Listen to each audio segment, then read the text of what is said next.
Hop, c'est parti. Aouzu billahi minash shaitanir rajim, bismillahir rahmanir rahim. Chers frères et sœurs, bonsoir, bonsoir à tous et à toutes. Connectez-vous, nous allons commencer l'introduction avec Maître Koukouranzi qui vient de donner une belle claque à Blaise Las. Donc nous allons commencer notre introduction avec ça. Aujourd'hui, nous allons entamer le début du discours de Laurent Gbagbo à Dabo. Et demain, si on a le temps, on va préparer. Excusez-moi, à cause de l'émission NC 360, on n'a pas pu commencer nos lives tôt aujourd'hui, donc on présente nos excuses à tous nos amis. Et donc, tapoter le live, et voilà. Ah oui, je me suis connecté sur le mauvais compte. Excusez-moi. Si TikTok, là, je vais revenir sur le bon compte. Désolé, TikTok, je reviens sur le bon compte. Donc, pour l'instant, nous allons partager. On va partager. Oui, c'est le bon compte. Là, attends. Ah ouais, c'est celle-là. Non, partagez, s'il vous plaît, partagez. Oui.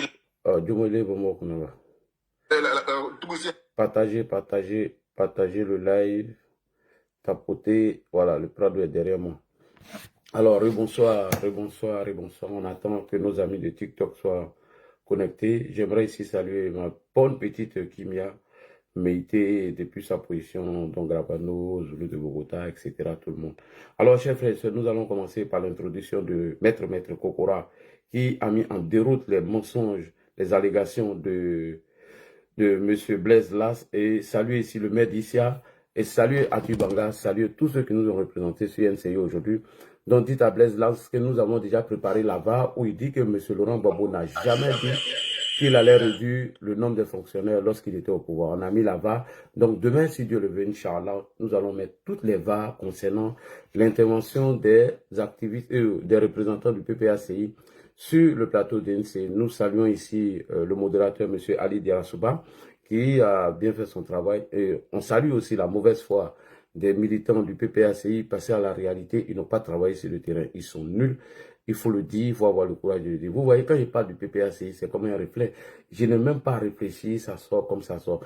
Il y a quelqu'un qui m'a dit, là, on aime bien tes introductions. Donc, bref, je vais aller rapidement dans mon introduction parce que je vais aller un peu plus vite et vous donner l'antenne afin que tout le monde puisse avoir la parole en même temps. Donc, tapotez, connectez-vous, partagez. Encore, je réitère mes salutations les plus sincères à ma petite sœur Kimia Meïté, donc Gravano, Zulu de Bogota, et tous nos frères sans exception qui sont sur les panels TikTok, qui nous ont rejoints dans le combat. Alors, je me présente à vous, mon nom sur les réseaux sociaux, c'est Ladji Chérif, ma page Facebook, c'est LC Communication Biz 2, n'oubliez pas de vous abonner. Sur YouTube, c'est Ladji Chérif, sur TikTok, Ladji Info, Ladji Chérif, voilà. Donc, abonnez-vous, tapotez, pour ne pas manquer nos émissions et on va vous informer de la situation sociopolitique en Côte d'Ivoire. Donc, je salue tout le monde, tous les activistes du RHDP, en l'occurrence le président de la République, son Excellence, M. Alassane Ouattara. Alors, mon nouveau nom maintenant, c'est M. Djabi, Djabi Vasriki. À partir d'aujourd'hui, je suis devenu Odjeneka, je suis sérieux, je vais attaquer les Sénéfaux de tous les côtés parce que j'ai décidé d'aller m'asseoir à Odjené, parce que c'est mes parents maintenant. Donc, ma petite, si tu attends, il ne faut pas dire à quelqu'un. Mon nom maintenant, c'est Djabi Vasriki. Ça, c'est mon nom, Odjeneka. Je suis Odjeneka aujourd'hui. Donc, si M. Tidiane Thiam s'est prévalu de la nationalité française, c'est-à-dire s'il a changé sa nationalité pour devenir français, alors, moi, l'a dit, à partir d'aujourd'hui, je vais faire ma demande de naturalisation de ma nationalité Odjeneka. Et mon nom, ça serait Djabi. Djabi Vasriki. Donc, appelez-moi désormais Djabi Vasriki. Ça, c'est mon nouveau nom, Odjeneka. Voilà, Braka Odjeneka ici. Ça, c'est mon nouveau nom, Djabi Vasriki. Je répète encore, je réitère mes propos. Si M. Tidiane Thiam a opté pour la nationalité française à l'âge de 25 ans, moi, Ladji Chérif, dans mes quarantaines, je vais prendre ma carte d'identité Odjeneka. Mon nom, c'est Djabi Vasriki. Notez ça. Salutations à tout le Denguélé. À partir d'aujourd'hui, je suis votre frère, votre un serviteur, Djabi Vasriki, c'est mon nouveau nom. Alors, Modia, tous les Sénéfaux, sans exception, à commencer par Bon Pelefero et descendre par tous les Modia qui sont là-bas. Vos Modia, vous tous, au carré, sans exception. Et celui qui s'amuse, je vais le frapper. Modia de tous les Sénéfaux, vos Modia au carré, voilà, au sens propre comme au figuré. C'est moi qui ai dit ça. Celui qui est fâché, qui saute, il cale en l'air. À partir d'aujourd'hui, celui qui va prononcer le nom d'un Chinois sur ma page serait bloqué avec mention très bien. Je répète encore, à partir d'aujourd'hui, celui qui parle d'un Chinois sur mon panel serait bloqué avec mention très bien par Gabi Vasriki alias Ladi Sherif. Je dépose ma demande de naturalisation de Koyara à Odjeneka à la mairie de Odjene à partir de lundi prochain, Inch'Allah. Si Thiam a pu obtenir la nationalité française, moi aussi je vais opter pour la nationalité Odjeneka. Dans tous les sénifaux, mettez-vous au carré et ça serait des frappes chirurgicales. Tous les sénifaux, sans exception. Si vous mettez sur mon chemin, vous serez écrasé. Voilà. Ma petite, c'est bon, non? Voilà. Moi, c'est là-bas, je suis. Maman soso a le fait n'a pas le temps comment que voilà c'est une fois que tu as commandé en fond mais ouais à dingro à mokro pépé et ouais merci beaucoup. Alors chers frères et sœurs, nous allons parler du sérieux.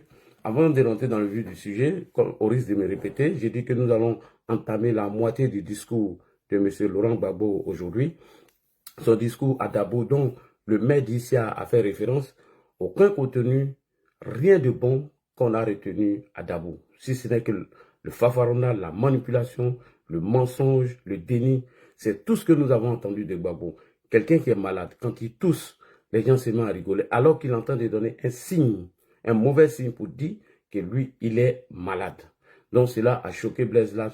Et je salue ici l'humilité du maire de Issia, que je salue ici, qui a retiré ce mot, hormis l'éducation que M. Laurent Gbagbo a donnée à ses enfants qui sont très mal polis, qui n'ont pas le niveau du débat. Donc, je salue ici tous les représentants du RHDP sur l'émission NCI et je salue aussi l'effort de M. Ali Diarasoba qui était le modérateur. Vraiment, merci, au courage à vous. Salutations distinguées à notre frère et ami M. Arthur Banga. Si vous prenez un chemin, c'est le chef du RHDP Kro, l'homme qui a créé le village du RHDP Kro. C'est lui qui est là ce soir. Et je vais faire une sortie de sujet ce soir. Je vais parler à les gars extrémistes égarés, les gars qui m'ont attaqué sur le panel de Nina, sous prétexte que moi j'aurais dit, entre guillemets, que la démarche qu'Amira Blindé a entamée afin de renouer le dialogue entre le président Alassane Ouattara et le président Guillaume Kibafouri, sur vous qui m'avez attaqué. J'ai un discours de Gbagbo pour vous. J'ai frappé dans le tas. Vous me connaissez ma bouche. J'ai frappé là où ça fait mal. C'est le maire d'ici qui a retiré pour lui parce qu'il a une responsabilité au sein du RHDP. Moi, je n'ai aucune responsabilité. Je suis un bénévole. Je suis un soldat. J'ai obéi à Alassane Ouattara. Oui, j'ai dit et je répète. Même si je rêve que j'aurais pensé de mal au président Alassane Ouattara, je vais aller faire sacrifice. Je ne peux pas mener un combat de près de 30 ans, un combat de ma vie, un combat de mon avenir, un combat qui va rassurer l'avenir de mes jumeaux, de mes petits adamants, de mes petits de demain et je vais venir jouer avec ça. Je ne jouerai pas avec ça. J'ai sacrifié ma vie pour ce combat et je n'ai jamais pleurniché, je n'ai jamais rien demandé au président de la République, Alassane Ouattara, parce que c'est ma participation, c'est ma contribution. Vous voyez mon numéro public que tout le monde prend, c'est ma contribution. Tous les mois, je paye près de 20 € par mois pour rester en contact avec les militants. Donc moi, je ne jouerai pas avec ça, avec M. Laurent Gbagbo, ce manipulateur, ce menteur, ce criminel, cet assassin dont je salue ici les propos de M. Kokoranzi. Aujourd'hui, vous allez fêter M. Laurent Gbagbo pour parler de la fête de Renaissance. Mais la personne que vous devez saluer, c'est le président Alassane Ouattara. Si c'était vous, le président Alassane Ouattara serait sous pied sur terre. Mais Guy Robert n'a pas eu cette chance. Et Kokora, tu le dis, moi j'assume aussi mes propos et c'est la vérité. Tout le monde a entendu Afi Nguessan ici dit sur la chaîne de radio RFI que Guy Robert partait faire un coup d'État, il est tombé dans une embuscade. On a entendu les déclarations de Lida Kwasi Moïse et il y a eu un procès pour la mort de M. Guy Robert. M. Seka Seka, il est en prison, pourquoi? Dogoblé a été libéré, pourquoi? Donc arrêtez de tromper les Ivoiriens. Vous ne pouvez pas menacer aucun Ivoirien. Comme l'a dit mes confrères, il n'aura rien. Et je vous rassure, chers Ivoiriens, les gens vous disent soit ici. Quand Ladi dit quelque chose, la base écoute. Je suis écouté par la base. C'est pourquoi vous voyez que je suis modéré maintenant dans mes propos, parce qu'à la veille des élections, les gens risquent de sortir nos propos de leur contenu afin d'en faire un truc de victimisation. Donc, quand je viens ici, je vous rassure que tout ce qu'ils sont en train de faire, c'est des dabashi, même les vidéos de menaces que j'aurais partagées, c'est des plaisantins, c'est des gros chats, il n'aura rien. En fait, il veut créer un climat de terreur artificielle pour faire peur aux bailleurs de fonds, pour faire peur aux investisseurs, pour faire peur aux Ivoiriens, afin que ses parents puissent aller se réfugier au village. Je les ai entendus dire, chaque Ivoirien doit payer son sac de riz, afin d'aller au village, il va rester chez lui. Il n'aura rien. Tous ces plaisantins qui disent ici sont en France. On se voit matin, midi et soir. Quand on se voit dans le train, tu laisses salir. Ah, c'est toi l'Adji. Oui, mais c'est toi qui disais ça, non. Frère, nous, on fait ça parce que, voilà. Donc, c'est des gros plaisantins, c'est des gros chats. Je vous le dis, je vous répète. Tous les zélés, sous le régime de Laurent Gbagbo, qui se cachaient derrière les policiers et les militaires, qui ont fait du tort à certains Ivoiriens, aucun n'est au pays. Je répète encore, peut-être que vous n'avez pas entendu. Il a dit tous les zélés, tous les miliciens pro-Gbagbo qui étaient zélés, égarés, qui se cachaient derrière les policiers, derrière les militaires, afin de commettre des exactions, il n'y a aucun qui est au pays. Et si vous voulez, je vais vous jouer une vidéo de ministre Mamadou qui rassure les Ivoiriens pour dire que tous les instruments qu'ils avaient pour venir polluer l'atmosphère politique aujourd'hui, le rôle du gouvernement, c'était de les arracher tous ces instruments afin d'aller à une élection paisible, transparente et démocratique. Je rassure tous les Ivoiriens ici, les élections auront bel et bien lieu à la date prévue. Et lorsque le Conseil constitutionnel va valider les candidatures, celui qui sera validé va continuer, celui qui ne sera pas validé, il n'aura rien. Il n'aura pas de mot d'ordre. Tous ces dagbachis, ces plaisantins-là, c'est des gros chats. Il n'y a aucun qui a pris le risque que nous avons pris. Voilà. En 2010, lorsque le président Alassane Ouattara a gagné, et qu'on a demandé pacifiquement le départ de M. Laurent Gbagbo, et qu'on devait faire des manifestations pacifiques afin de lui demander de partir, tout le monde a vu ce qui s'est passé, mais nous sommes partis au pays pour manifester au menu, demander le départ de Laurent Gbagbo. Si on l'a fait, c'est pas aujourd'hui où nous avons levé du pouvoir, nous avons l'armée, nous avons la police et nous avons la justice, nous avons tout, que des plaisantins, après 10 ans d'exil, qui sont déchiquetés aujourd'hui, qui n'arrivent même pas à constituer leur parti politique, que leur famille politique est déchirée, c'est pas ceux-là qui vont venir nous effrayer, quand même. Ils ne pourront pas effrayer quelqu'un. Ils n'ont pas la capacité, ils n'ont pas les moyens d'effrayer quelqu'un dans ce pays. Ce n'est que des gros plaisantins, des pleurnichards, des gros chars. Vous-même, vous avez vu la vidéo que j'ai partagée sur ma page. À part Mougou les femmes, soulever les caleçons, vous jurez à volonté, manger les gros foutous, c'est des gros plaisantins. Je vous le dis et je vous rassure, les élections présidentielles auront bel et bien lieu en 2025. Je vous le dis et je répète, aucun coup d'État ne fera partie à Alassane Ouattara. Celui qui vous le dit, il vous a menti, c'est un rêveur.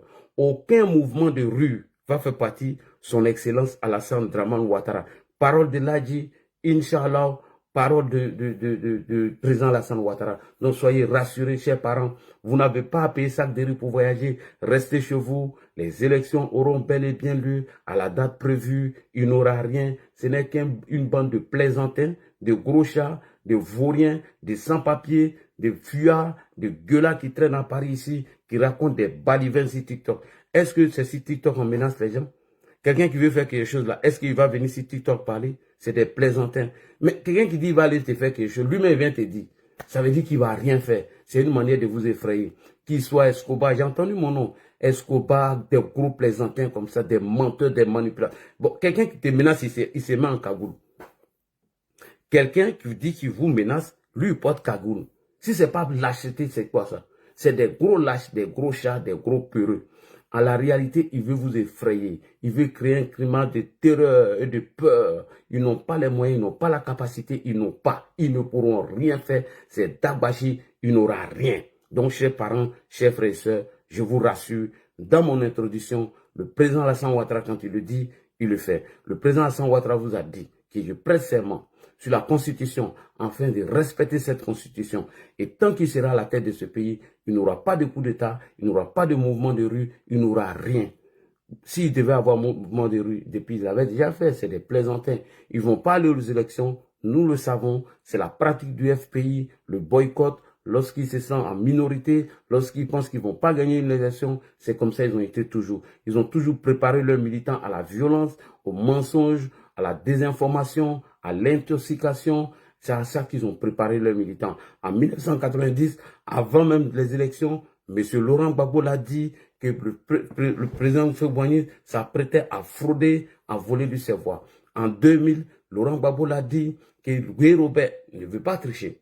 Mais l'entourage du président Guy Robert était dans un processus de tricherie afin de lui voler ses voix. Est-ce que c'est maintenant Guy Robert va tricher? Le même Laurent Gbagbo encore, En 2010, il en a fait pareil. Et nous allons revenir sur le discours de qui? De Laurent Gbagbo à Dabo concernant Beguer Mambé. Et vous serez déçus de M. Laurent Gbagbo. M. Laurent Gbagbo est vide. Il n'a aucune proposition à faire aux Ivoiriens. Il est dépassé. Vous-même, quand vous regardez aujourd'hui, toute la nouvelle génération en Côte d'Ivoire ne fait que parler d'Alassane Ouattara. Ils ont vu la merveille d'Alassane Ouattara. Ils ont vu le développement d'Alassane Ouattara. Ils ont vu comment la Côte d'Ivoire a évolué sous le président Alassane Ouattara.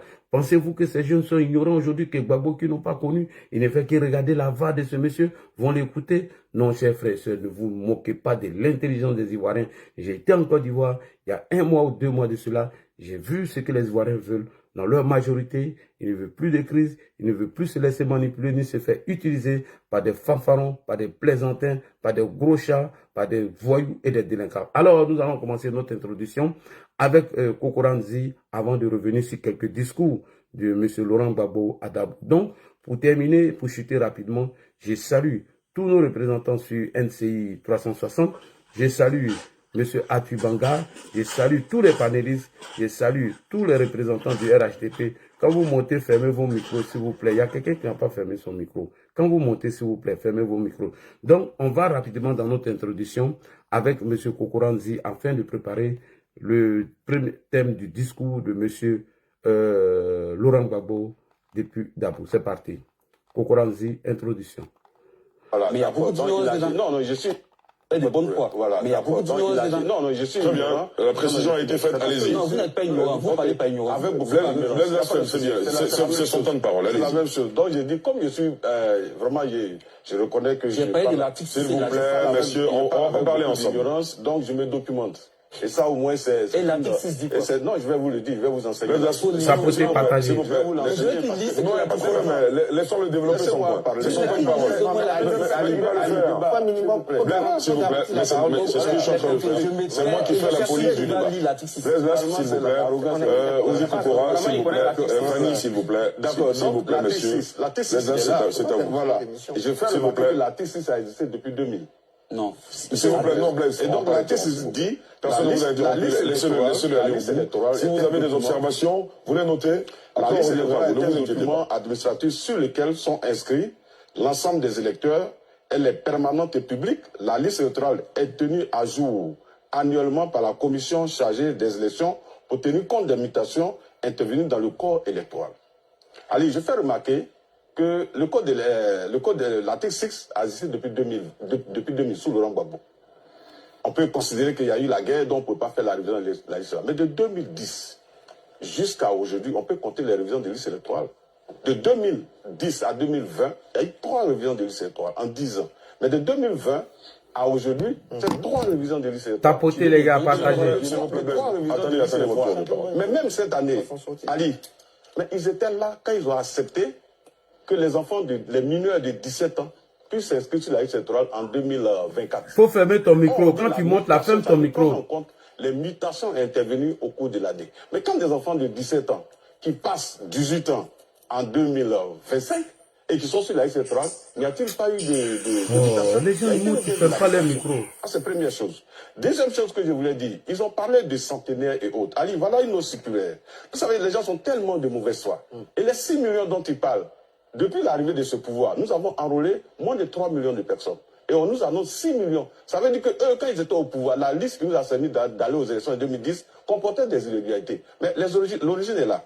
Vous savez, voilà la circulaire signée par le Premier ministre Guillaume Soro, le Premier ministre chargé de la sortie des crises, circulaire numéro 001, PM, ensuite, bon, je passe sous silence les autres pour ne pas perdre le temps, qui dit clairement, les pétitionnaires qui ignorent les dates et les lieux de naissance de leurs parents doivent être acceptés à l'enrôlement. Dans ce cas de figure, les mentions concernant leurs parents devant être portées sur le formulaire sont les suivantes. Écoutez bien, chers Ivoiriens. Lieu de naissance marqué inconnu. Merci. Date de naissance marquée 1er janvier 1850. Voyez-vous, 1850 aujourd'hui, ça fait combien d'années, cette personne? Voyez-vous, il faut arrêter de tromper les Ivoiriens, s'il vous plaît. Parce que nous sommes face au peuple de Côte d'Ivoire. Disons la vérité. Et comme les autres l'ont dit, le PPACI, les autres partis politiques, vous savez très bien, vous avez boycotté tout le processus de révision de liste électorale de 2010 à 2022. Mais vous ne pouvez pas vous attendre au miracle. Vous nous parlez de dialogue, Ali. Mais c'est une incohérence et un manque de responsabilité. Parce qu'on a eu la 5e phase du dialogue politique. Et c'était la dernière phase du dialogue politique. Et après les débats, recommandations faites, il a été admis par les acteurs que prochainement, ceux qui ont des problèmes doivent saisir les institutions de la République et on ne doit plus recourir au dialogue. Mais d'abord, pour aller au dialogue, Ali, il faut d'abord épuiser le débat, il faut épuiser toutes les procédures mises en place. On ne doit plus recourir au dialogue. Ali, pour recourir au dialogue... Notez vos questions. On ne doit plus recourir au dialogue. Non, c'est pas ce qu'il a dit.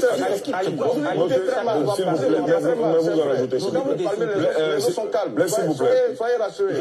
Allez, terminez. Il faut prendre note, s'il te plaît. Terminez, pourquoi? Donc, je termine rapidement pour dire, on va à un dialogue lorsque nous-mêmes, on a épuisé tous les mécanismes que nous avons mis en place. Vous parlez d'irrégularité, vous parlez d'anomalies, mais le guide, il est là.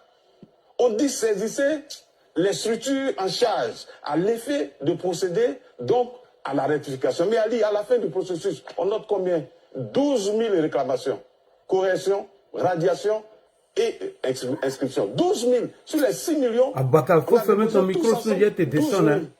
Même pas, je vais dire 0,01% de ce qu'ils ont annoncé. Mais qu'est-ce qu'ils ont fait de tout ce qu'ils ont eu comme observation sur la liste électorale? Mais c'est sur les réseaux sociaux qu'ils font leurs réclamations. Voilà des partis politiques qui ne sont pas responsables.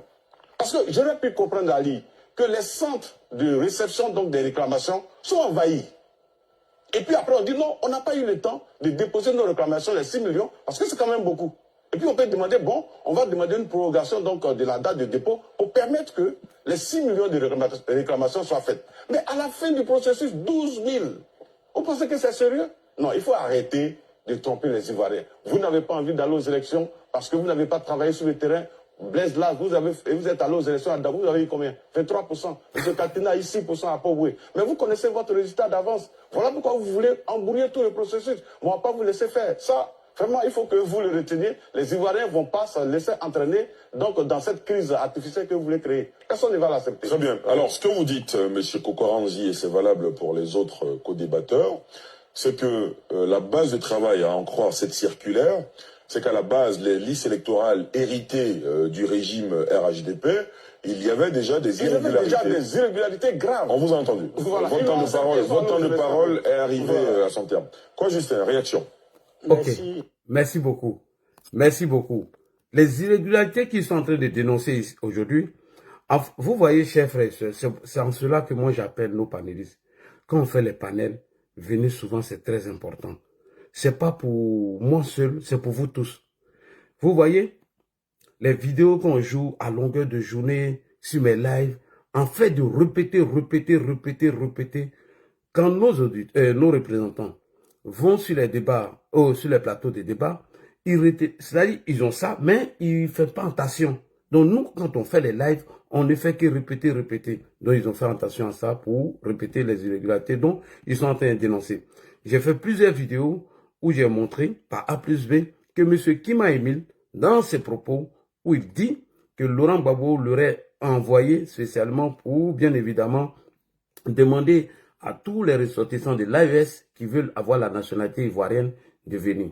Et dans le cadre qui est mentionné, les parents inconnus, etc., j'ai multiplié des lives sur ça. Donc, en fait de répéter ces genres de lives, ça fait que nos représentants sur les plateaux télé peuvent se rappeler. Parce que souvent, il y a des choses qui les échappent. Pas parce qu'ils ne savent pas, ils le savent, mais ça peut les échapper. Mais nous, en force de répéter dans nos lives qu'ils ont retenu. Bref, je reviens encore, le maire de choses. D'ici l'a dit, il dit que M. Laurent Gbagbo a dit ici qu'il y a trop de fonctionnaires dans ce pays, il fallait diminuer le nombre. Blaise Las a nié tout. Donc, heureusement que nous avons répété des choses que nous publions sur la page. Ça fait encore rafraîchir la mémoire de nos représentants. Donc, j'aimerais ici les saluer. Salutations à Pokora Nzi qui nous a représentés sur ce plateau. Alors, chers frères et sœurs, au risque de me répéter, nous allons venir sur le discours de M. Laurent Gbagbo, un discours incohérent, un discours irresponsable. Vous ne pouvez pas demander à vos représentants au sein de la commission électorale et indépendante de quitter cette institution et en même temps dit que vous allez aller aux élections et que vous allez gagner. Monsieur Laurent Gbagbo, nous le savons, la stratégie que vous voulez mettre en place, mais elle ne va pas réussir et les Ivoiriens ne vont pas vous suivre dedans. Monsieur Laurent Gbagbo et toute l'opposition malhonnête, excusez-moi, bras cassés, pieds cassés, veut créer une crise artificielle qui n'existe pas. Vous les avez vus au départ. Ils nous ont dit ici que sur la liste électorale, il y avait des irrégularités. Ok. Lors du contentieux que la CEO a ouvert, on les a demandé de venir afin de corriger ces irrégularités où ils estiment qu'il y a des Ivoiriens qui sont nés sans mère, sans père. Je vous ai montré le cas de Traoré qui n'a eu aucun document après le décès de son papa et sa maman. Et donc, c'est sa femme qui avait un document, celle qui faisait l'acte de naissance des parents. Donc, M. Traoré, et que beaucoup d'Ivoiriens sont dans son cas, qui n'ont jamais eu de documents administratifs, alors qu'il y a eu l'audience foraine. Lorsque la femme, il y a une naissance, celle qui déclare, on met un père inconnu. Voilà. Et ça, c'était sous le régime de Laurent Gbagbo, dont nous avons rappelé au PPACI et l'opposition à ces faits-là. Vous avez vu les documents de l'audience foraine qu'on vous a présentés, sans oublier le Premier ministre Guillaume Kibafori Soro, qui, bien évidemment, nous a dit, lorsqu'il avait remis la liste électorale définitive à M. Laurent Gbagbo, qui comportait 5 700 000 électeurs, dont M. Laurent Gbagbo a dit qu'elle était bonne, qu'elle a été certifiée par le grand certificateur, qui est les Nations Unies, qui a été acceptée. Aujourd'hui, le PPACI et l'opposition nous dit que les 5 700 000 électeurs de 2010, dont nous avons continué avec jusqu'au président Hassan Ouattara, que cette liste, elle est truffée d'irrégularités. Donc, quand vous voyez une opposition qui nous fait croire que 70% des électeurs qui sont inscrits sur la liste électorale, ou 80%, vraiment, ils ont été inscrits de façon frauduleuse, il faut voir la mauvaise foi de cette opposition. Raison pour laquelle nous sommes allés un peu en arrière pour voir la liste électorale aujourd'hui de 2025 qui comporte près de 8 700 000 électeurs. Alors, comment nous sommes arrivés là? Tous les 8 millions ne sont pas arrivés en 2025. Nous sommes allés en 2010. Combien d'électeurs il y avait avant sur cette liste électorale? Il y avait 5 700 000 électeurs inscrits. Et en 2016, nous sommes passés de 5 000 à 6 millions d'électeurs inscrits sur la liste électorale jusqu'à ce que nous arrivons en 2025 avec 8 700 000 électeurs inscrits sur cette liste électorale. Donc, quand l'opposition vient nous dire qu'il y a 6 millions d'Ivoiriens qui sont inscrits indûment, parce qu'ils constatent que il y en a qui, leur naissance, ils ont mis 1800, alors que ces gens ne vivent pas.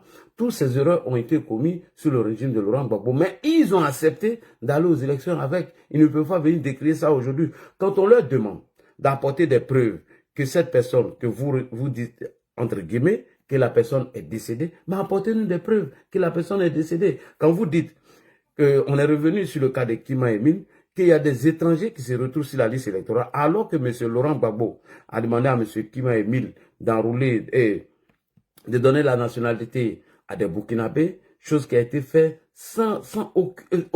C'est-à-dire qu'il n'y a aucune condition qui a été posée à ces derniers. Vous avez vu, lors du meeting de M. Laurent Gbagbo a commencé, M.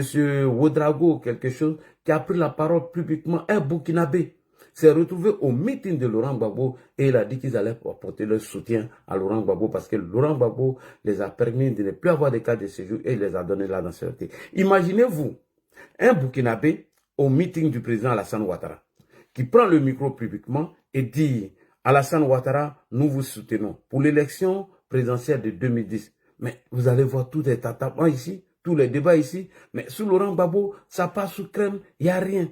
Donc, moi j'aimerais dire ici, au PPACI et au PDCI, si vous ne voulez pas aller aux élections, arrêtez de nous emmerder. Vous nous emmerdez à la fin.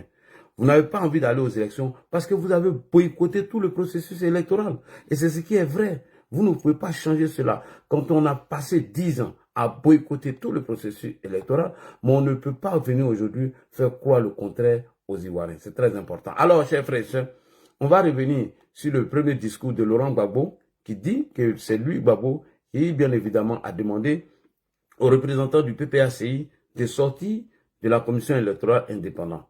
Alors qu'on a vu M. Dobo Alain qui nous a dit, lorsque vous êtes déjà commissaire à la CEI, vous n'avez pas le droit de sortir sur l'injonction de votre parti politique.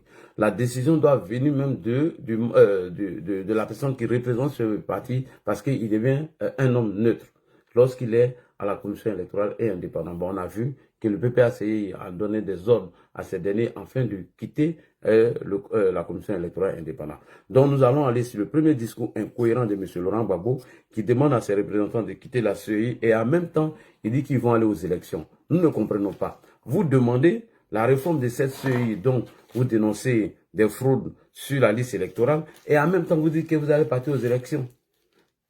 On ne peut pas dire que non, cette liste n'est pas bonne, on démissionne et on va aller aux élections. Nous savons ce que vous êtes en train de préparer, mais vous n'allez pas réussir.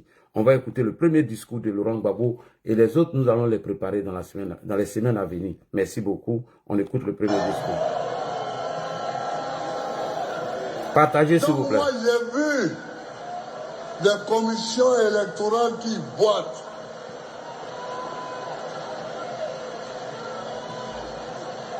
Je ne peux plus accepter une commission électorale qui rampe. Ok. Quand vous dites que vous avez vu des commissions électorales qui boitent, vous ne pouvez pas accepter une commission électorale qui rampe. Alors, et vous, dans votre contradiction, vous dites que vous allez aux élections. Alors, je vous pose la question, M. Laurent Gbagbo, l'homme le plus incohérent, le plus instable de la politique ivoirienne. Alors, vous allez aller aux élections avec quelle commission électorale indépendante? Avec quelle commission électorale? Puisque vous dites que vous ne voulez pas de cette commission électorale, alors que c'est elle qui est chargée d'organiser les élections, vous dites qu'elle n'est pas bonne et vous allez aux élections. C'est une contradiction, M. Laurent Gbagbo. OK? Donc, on continue.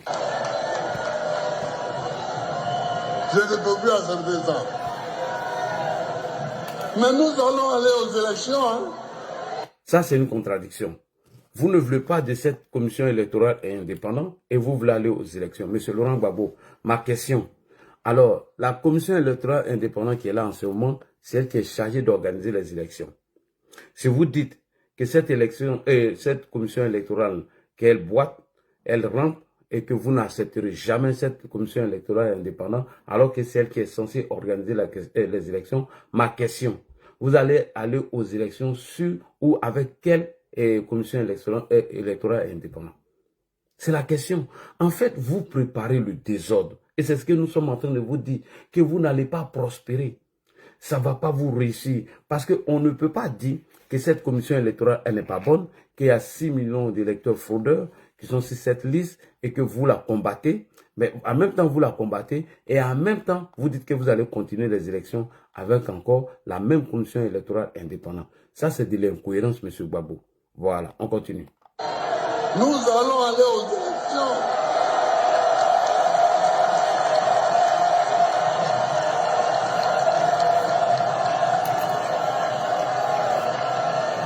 Parce que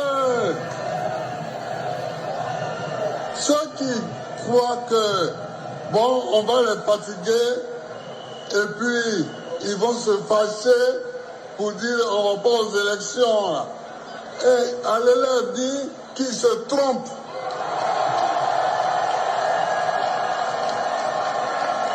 Que nous allons aller aux élections. Et nous allons gagner l'élection. Point. Nous allons aller aux élections et nous allons gagner les élections. Bon, M. Gbagbo, vraiment, franchement, moi, j'ai de la peine pour vous. C'est la commission électorale indépendante dont vous dites qu'il y a 6 millions d'irrégularités sur cette liste-là qui va organiser les élections. Et vous dites que votre combat aujourd'hui, c'est de combattre cette commission. Et vous demandez sa dissolution. Et vous avez retiré vos représentants. Et vous dénoncez tout cela. Et vous allez aller aux élections encore. Vous allez gagner. Ça, c'est une contradiction. Puisque c'est cette commission électorale indépendante qui est censée organiser les élections lors du contentieux. On vous a demandé de venir avec la preuve des 6 millions d'Ivoiriens qui sont inscrits de façon frauduleuse. Vous n'avez pas été capable. Lors du contentieux, comme l'a dit le frère Kokora, au risque de me répéter, la commission électorale indépendante n'a reçu que 12 000 requêtes. 12 000, pas plus. Donc, tous ces tatamas, tous ces bruits que vous avez faits étaient inutiles. Et cela me rappelle de 2020. Et ça a été la même stratégie de l'opposition. Et ça, je vous l'ai dit. Il y a 3 mois en arrêt avant mon voyage, je vous ai dit que cette opposition veut aller à un CNT bis. Les gens ne me croyaient pas. Il a fallu que Laurent Gbagbo vienne confirmer ce que Simone Veil a dit lors de sa dernière conférence, où elle dit qu'il demande que tous les candidats soient inclus sur la liste électorale. Il demande une élection inclusive, mais sans Alassane Ouattara. J'ai dit là, ils ne vont pas aller aux élections. Parce qu'elle, sous prétexte qu'elle dénonce un 4e mandat du président de la République. Il dit, observez, regardez. Et quand M. Gbagbo a demandé le retrait de ses représentants à la CEI et celle du PDCI, j'ai dit, voici le CNT qui est en train de se préparer. Ça veut dire qu'il y a longtemps, j'avais déjà tiré la sonnette à l'alarme. Donc quand M. Laurent Gbagbo dit que la CEI doit être dissous, et il retire son représentant, et il n'envoie pas les preuves des 6 millions qui ont été inscrits de façon frauduleuse sur la liste électorale, alors que sur Alassane Ouattara, on a enregistré près de 2 à 3 millions d'électeurs. Parce que si on va aller sur le compte des 6 millions dont le PPAC et l'opposition font requête en ce moment, ce qui veut dire que l'ancienne liste électorale, dont M. Guillaume Soro nous a dit qu'elle était fiable, signée par Laurent Gbagbo et certifiée par le grand certificateur, ça veut dire que s'il y a des erreurs, elle vient de Gbagbo. Parce que Guillaume Soro l'a dit, j'ai ça ici. Donc nous pouvons jouer cette vidéo, si vous le voulez, M. Gbagbo. Parce que vous ne pouvez pas tromper les Ivoiriens à longueur de journée. Nous en avons marre de votre manipulation. Vous ne pouvez pas dire qu'il y a 6 millions d'électeurs qui sont inscrits de façon sur la liste électorale et en même temps vous allez partir aux élections avec la même commission électorale et indépendante et vous allez gagner les élections. C'est de l'incohérence, M. Laurent Gbagbo. Soyez un peu sage. Dites au PPACI, vous n'avez pas envie d'aller aux élections, vous voulez boycotter le processus, mais il faut trouver des alibis en fin de partie ou préparer vos CNT. Et ça, je vous le dis, il n'y aura pas de CNT. Détrompez-vous. Le CNT dont vous cherchez à mettre en place, elle n'aura pas lieu. Monsieur Laurent Gbagbo, oubliez cette CNT. Alors, j'appelle ici Monsieur le Premier ministre Guillaume Kibafori Soro. Le PPACI nous fait savoir aujourd'hui qu'il y a 5 millions d'irrégularités sur la liste électorale. Alors nous avons fait un pas en arrière parce que la liste électorale de 2010, elle comportait près de 5 700 000 électeurs. Est-ce que cette liste, elle était bonne? Si elle était bonne, elle a été certifiée, signée par Laurent Gbagbo qui le dénonce aujourd'hui parce que cette liste, elle a été faite sous le régime de Laurent Gbagbo, ce qui veut dire que M. Laurent Gbagbo est tout sauf un homme honnête. C'est un malhonnête. On écoute le Premier ministre Guillaume Kibafori Soro, c'est très important. On y va. Nous allons à des élections qui ont été méticuleusement préparées, organisées. Chaque étape de l'élection est d'abord certifiée par les Nations Unies. Merci. Je vous donne concrètement ce qui s'est passé. Effectivement. Quand on a fait la liste électorale définitive, la liste électorale, le corps électoral en Côte d'Ivoire, j'ai donné cette liste à M. Gbagbo, à M. Bédié, à M. Ouattara. Oui. Je leur ai dit, messieurs, prenez cette liste, regardez-la de fond en comble. Si vous trouvez quelque chose à redire, venez me voir et j'y remédierai. Ils sont allés regarder la liste. M. Gbagbo a dit qu'il avait le sentiment qu'il y avait quelques fraudeurs. Je lui ai dit, M. Gbagbo, donnez-moi la liste de tous ces fraudeurs. Il m'a donné la liste. On les a sortis. Je lui ai donné la liste. Est-ce qu'elle vous convient? Il dit, elle me convient parfaitement. J'ai dit, apposez votre signature. Nous tous, nous avons validé la liste. Quand nous avons fini de valider cette liste a été soumise aux Nations Unies, qui a certifié que la liste électorale de Côte d'Ivoire, comportant 5 721 000 personnes, est une liste fiable, bonne. Comprenez? Alors, nous allons à des élections. Ok. Alors, cette liste qui a été signée par le grand certificateur et Laurent Gbagbo, tout le monde l'a vu sur le site du gouvernement. 5 700 000 électeurs. Donc, M. Gbagbo, donc quand vous nous parlez aujourd'hui de fraude sur la liste électorale et qu'il y a 6 millions d'électeurs qui sont sur la liste électorale qui n'est pas bonne, alors, monsieur, je suis choqué.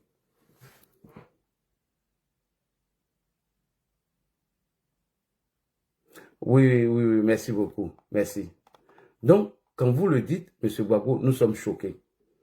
Et vous dites que vous allez aller aux élections, vous allez gagner. Alors, ma question. Avec quelle commission électorale indépendante que vous allez partir aux élections et puis gagner les élections? Première question. Deuxième question. Vous dites que cette commission électorale indépendante a enregistré 6 millions d'Ivoiriens sur la liste électorale de façon frauduleuse. Et donc, vous dénoncez cela. Comment vous allez participer à ces élections alors que vous avez déjà dénoncé le processus? Ce qui veut dire, vous ne voulez pas aller aux élections. Vous voulez s'aimer le chaos. Sinon, tous les arguments que vous avancez, c'est un mensonge. Elle n'a pas lieu d'être. Et aujourd'hui, grâce aux réseaux sociaux, grâce à nos débatteurs, grâce à la sonnette d'alarme que nous sommes en train de tirer depuis belle lurette, cela est en train de démontrer la mauvaise foi de l'opposition. Depuis longtemps, je dirais même depuis 3 mois en arrière, j'ai dit que le PPACI, le PDCI, avec les autres partis de l'opposition, ne veulent pas aller aux élections. J'ai déjà parlé de ça. Et aujourd'hui, tout est en train de se dessiner devant nous. Donc, on continue encore avec M. Gbagbo. Il a dit qu'ils vont aller aux élections, ils vont gagner. Mais avec quelle commission électorale indépendante? La question. Avec quel CEI? Avec quelle liste électorale? Ça, c'est une question qu'on doit se poser. On continue. Allez-y, M. Gbagbo.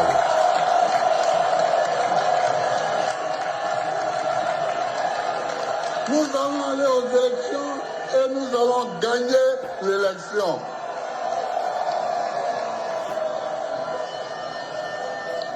Il n'y a pas de découragement. Quand vous voyez une commission électorale qui boite, il faut la combattre. Bon, la commission électorale indépendante qui boite, que vous êtes en train de combattre, c'est elle qui va organiser les élections. Donc, si vous la combattez, où est-ce que vous allez faire acte de candidature? Alors que celle qui va organiser les élections, si vous n'êtes pas d'accord avec, comment vous allez gagner ces élections, M. Gbagbo? C'est une contradiction. On continue. Il faut la combattre. Il faut la combattre jusqu'à ce que son pied soit redressé.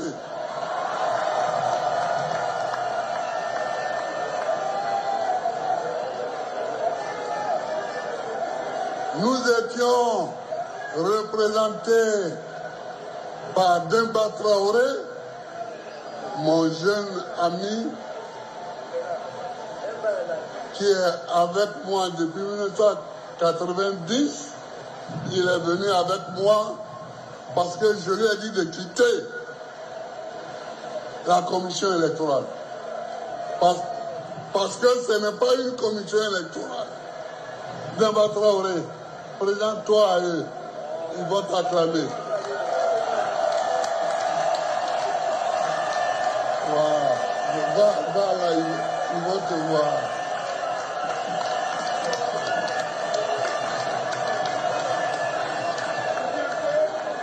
Merci.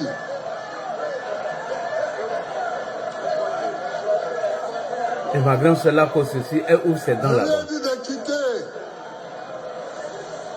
la commission électorale et immédiatement, il a déposé sa lettre de retrait de la commission électorale. Nous allons continuer à nous battre pour avoir une vraie commission électorale. Je suis heureux que, après avoir publié notre décision que nous avons prise au CSP, et après avoir diffusé cette décision de retrait de la CEI, le PDCI nous a suivis. Donc je suis heureux et je remercie les frères du PDCI parce que quand tu te bats, tu as l'impression quelquefois que tu es le seul à avoir le mal que tu vois. Or, eux aussi voyaient.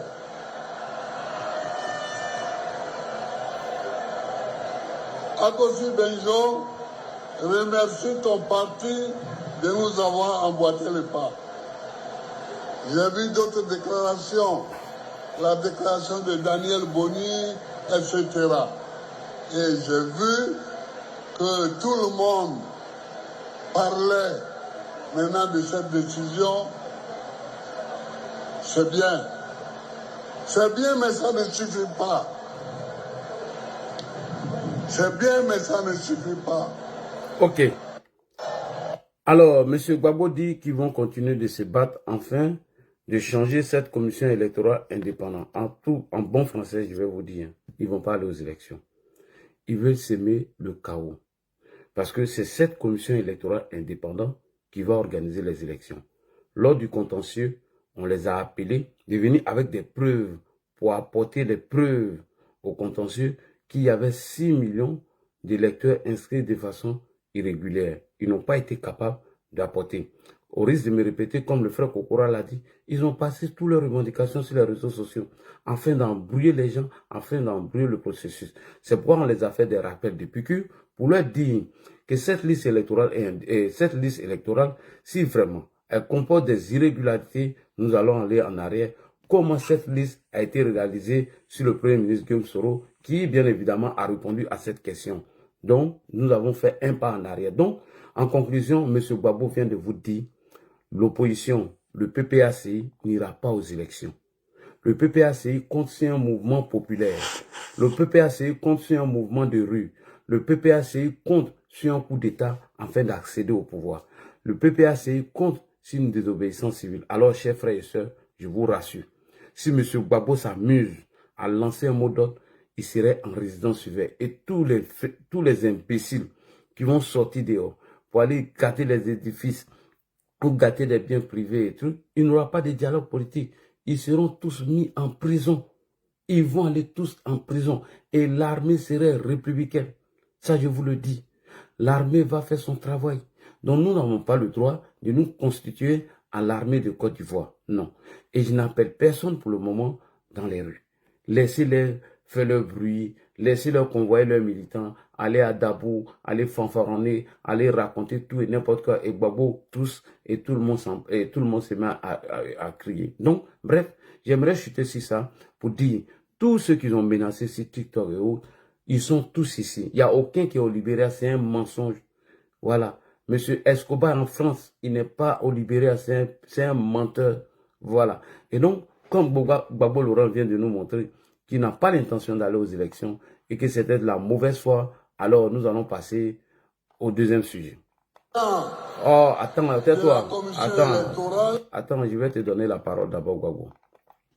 Alors, on va revenir sur le discours dont M. Gbagbo aurait, les pics qu'il aurait envoyés au Premier ministre, M. Bégué Mambé.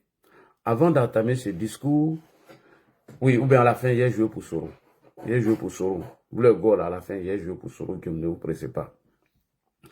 Alors, avant d'entamer ce discours de M. Laurent Gbagbo, où il a dit que M. Bégué Mambé avait été son premier, je crois, son premier ministre. Non, attendez. Il y a une autre vidéo que je vais vous jouer tout à l'heure. Alors, on a notre analyse ici politique qui, bien évidemment, nous a dit la stratégie de Gbagbo, comment il ne veut pas aller aux élections. Nous allons venir sur ce petit reportage rapidement avant de passer à M. Laurent Gbagbo de nouveau. Donc, attendez. Ouais, il est là. On va écouter cette analyse qui confirme ce que j'ai dit, que Laurent Gbagbo ne veut pas aller aux élections. Voilà, on va c'est ça. Nous tous, on a vu venir Laurent Gbagbo. Pour qui le connaît? Pour qui connaît le PPAC? Moi, j'ai la chance de le connaître. Et j'ai dit depuis le début, Laurent Gbagbo, ce n'est pas des élections qu'il veut aller en fait. Effectivement. Aujourd'hui, le masque progressivement est en train de tomber. Merci. D'abord, il arrive. Quand il est arrivé, il ne reconnaît pas déjà Alassane Ouattara, qui est président. Et pourtant, il l'appelle Monsieur le Président. Il revient sur 2010. Il dit c'est lui qui a gagné. Ça, c'était déjà son premier coup de pavé qu'il avait jeté dans la mare. Ensuite, quand il rencontre le président de la République, il demande deux choses. C'est vrai, il demande la libération de ses camarades qui ont été arrêtés suite à la crise post-électorale, mais il demande à intégrer la CEI. Il intègre la CEI. Après, l'autre combat maintenant, c'est l'inscription des Gbagbo sur la liste électorale. Après coup, il a demandé la dissolution de la CEI. Et aujourd'hui, il fait son retrait de la CEI, mais il ne s'arrête pas là. Il dit, je demande un dialogue. Et puis finalement, c'est pour venir boycotter les élections.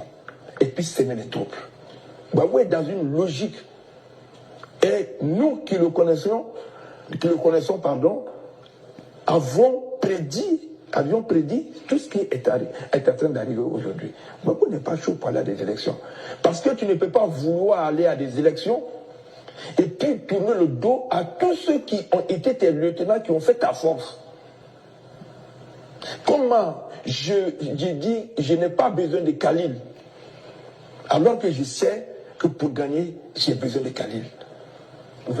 La politique ne s'accommode pas avec les émotions. Il a tourné le dos à Simon, pas en tant qu'épouse, mais en tant que personnalité politique très forte qui a contribué, lui, à son ascension au pouvoir. Il a tourné le dos à Assingessa.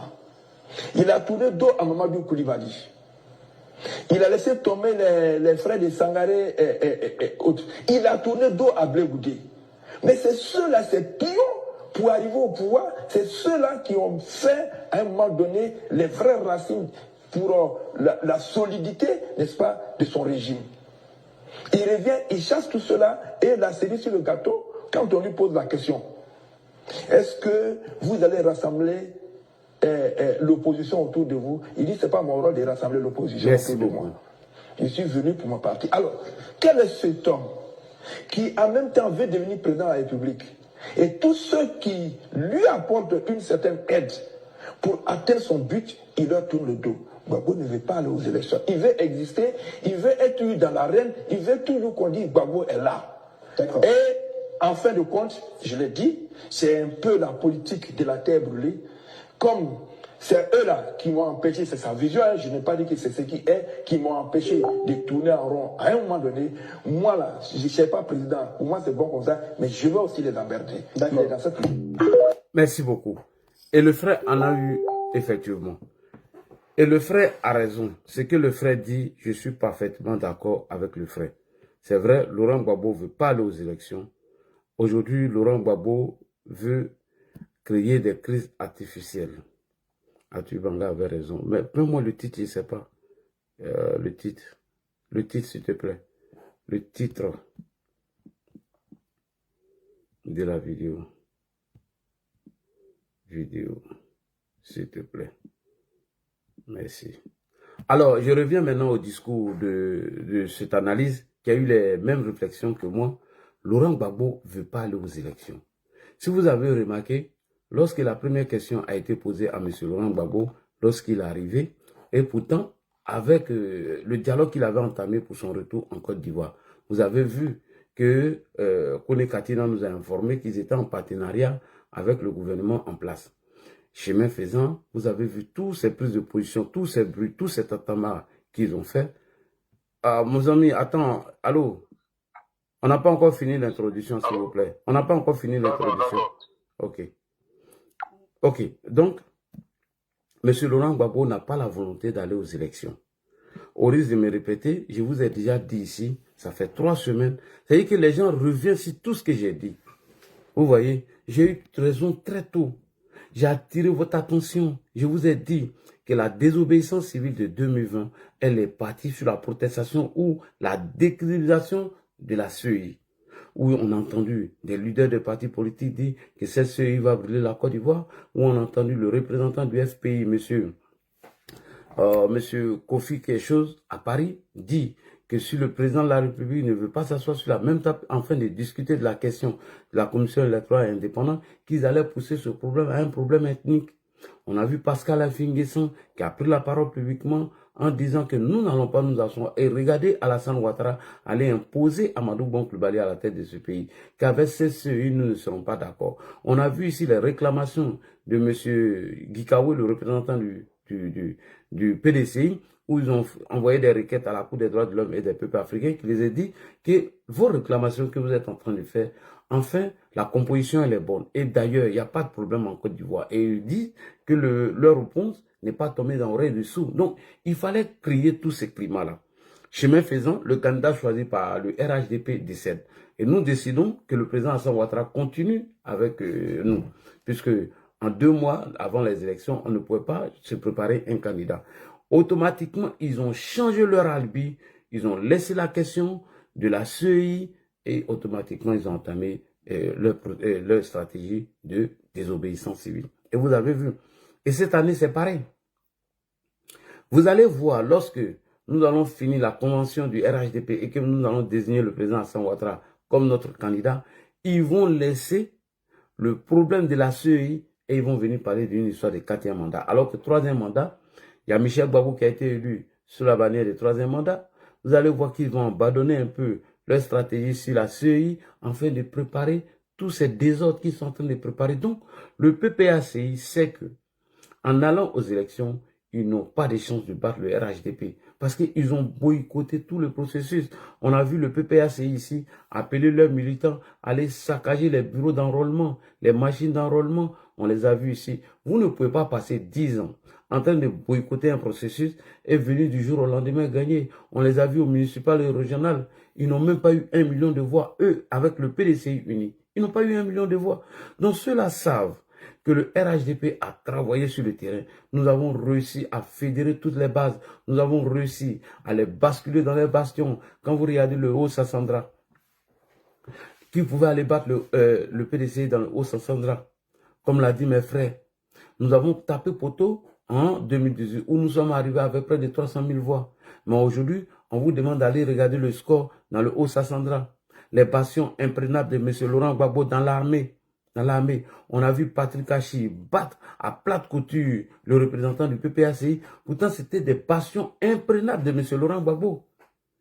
Qui l'aurait cru que nous allons avoir l'armée dans notre poche? Qui l'aurait cru?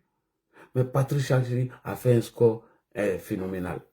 Yopougon de Gbagbo, qui l'aurait cru que le ministre, le président de l'Assemblée nationale, M. Adama Bitogo, qui l'aurait cru qu'il pouvait battre qui? Monsieur Michel Gbagbo. En réalité, le PPACI est en train d'embrouiller les gens. Puisqu'il demande un débat sur le bilan des 2 partis politiques, alors nous sommes preneurs, comme l'a dit le frère Kokora. Et ce jour, le PPACI serait humilié. Vous savez pourquoi le PPACI ne veut pas qu'on parle du bilan du président Alassane Ouattara? Vous savez pourquoi le PPACI ne fait pas de propositions en matière de bilan, en matière de construction d'écoles, de centres de santé, de routes, d'infrastructures? Vous savez pourquoi? Parce que le bilan est caduc, est nul, est zéro. Laurent Gbagbo nous a dit ici qu'il avait la partie utile de la Côte d'Ivoire, lorsque la Côte d'Ivoire a été divisée en 2. Mais les parties utiles de la Côte d'Ivoire, qu'est-ce qu'ils ont fait? Rien du tout. Ils n'ont pas été capables même de ramasser des déchets ici, dans ce pays. Des gens qui ont envoyé des déchets toxiques, tuer des gens. Ils n'ont pas été capables de développer aucun truc ici en Côte d'Ivoire. Les parties utiles à M. Laurent Gbagbo. Rien du tout. Rien. Donc, ils ont un bilan zéro et caduc. Ils n'ont même pas réussi à résoudre le problème des enseignants. Lorsque les gens ont grévé ici dans ce pays, mais M. Laurent Gbagbo l'a dit, si vous grévez, vous n'aurez pas votre salaire. Et voilà, c'est tout. Il a dit ici. Donc, parler de bilan avec le PPACI, ils savent qu'ils n'ont pas la chance là-bas. Non, il faut nous envoyer sur le terrain des crises artificielles. Il faut nous envoyer sur le terrain de la médiocrité. Il faut nous envoyer sur le terrain de la comédie. Il faut dénoncer des choses qu'eux-mêmes ne sont pas capables de produire aujourd'hui. Donc, c'est en cela que le PPACI est réduit aujourd'hui. Donc, bref, nous allons passer au 2e sujet. Concernant M. Bégué Mambé. Concernant M. Bégué Mambé, le Premier ministre d'alors, alors, M. Laurent Gbagbo dit que Bégué Mambé aurait, entre guillemets, inscrit frauduleusement 400 000 personnes sur la liste électorale. Voilà comment Bégué Mambé s'est fait radier. Alors, chers frères et sœurs, l'ex-président Laurent Gbagbo accuse le Premier ministre Bégué Mambé d'alors. Alors, ici, moi, je vais vous jouer la réponse du vice-président du COGEP. Oui, il est le vice-président du COGEP, hein. M. Boga Ozoku Ernest, qui répond à cette question de M. Laurent Gbagbo. Je répète, Ozoku Boga Ernest, vice-président du COGEP, répond à la question de Gbagbo. Donc, on écoute ici M. Laurent Gbagbo et Boga Ozoku Ernest. C'est parti. Le premier président de la commission électorale, c'était Bégué Mambé. Bègue Mambé, qui est aujourd'hui Premier ministre, de qui vous savez.